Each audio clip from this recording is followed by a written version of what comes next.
நீங்க Hampi trip plan பண்றீங்க அப்படின்னா கண்டிப்பா இந்த கோயிலை வந்து மிஸ் பண்ணிடாதீங்க. இதுதான் அஞ்சனாதிரியில இருக்க ஹனுமான் டெம்பிள்.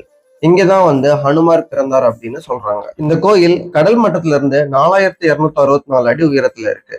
இந்த கோயிலுக்கு நீங்க போகணும் அப்படின்னா 575 ஸ்டெப் நீங்க ஏறி தான் மேல போய் ஆகணும். ஒன்ஸ் நீங்க மேல போயிட்டீங்க அப்படின்னா உங்களுக்கு ஹம்பியோட 360 வியூ வந்து உங்களுக்கு கிடைக்கும்.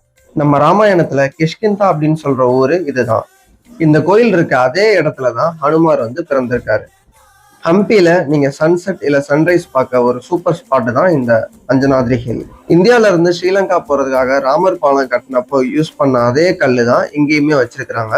இந்த கல்லு தண்ணியில மிதக்கும். ஹம்பியில இருந்து கரெக்டா 25 கிலோமீட்டர் தள்ளி தான் இந்த ஊர் இருக்கு. ஹனுமனஹள்ளி அப்படின்ற ஊர்ல தான் அஞ்சனாத்ரி ஹில் இருக்கு. தமிழ்நாட்டுல இருந்து நீங்க எப்படி ஹம்பிக்கு வரணும் அப்படின்னா சென்னையில இருந்து டெய்லி ஒரு ட்ரெயின் வந்து ஹோஸ்பேட் அப்படின்ற ஊர்ல இருக்கு. ஹோஸ்பேட் வந்துட்டு நீங்க ஆட்டோ மூலியமா ஹம்பிக்கு வந்துடலாம். அங்க இருந்து இந்த கோயிலுக்கு ஆட்டோல வந்துடலாம். நீங்க சவுத் தமிழ்நாடுல இருந்து வரீங்க அப்படின்னா உங்களுக்கு டைரக்டா நீங்க பெங்களூர் போயிட்டு பெங்களூர்ல இருந்து ஹோஸ்பேட்டுக்கு நிறைய ட்ரெயின்ஸ் இருக்கு. நீங்க ஹோஸ்பேட்ல இருந்து ஹம்பிக்கு ஆட்டோல வந்துடலாம். இந்த அஞ்சனாத்ரி ஹில் பத்தின ஃபுல் வீடியோ நம்ம யூடியூப் சேனல் அப்லோட் ஆயிருக்கு. ஃப்ரீயா இருந்தா நீங்க போய் விசிட் பண்ணி பாருங்க. இதே மாதிரி டிராவல் ரிலேட்டட் கண்டென்ட்ஸ்க்கு நம்ம பேஜை ஃபாலோ பண்ணி வச்சுக்கோங்க. தேங்க்யூ.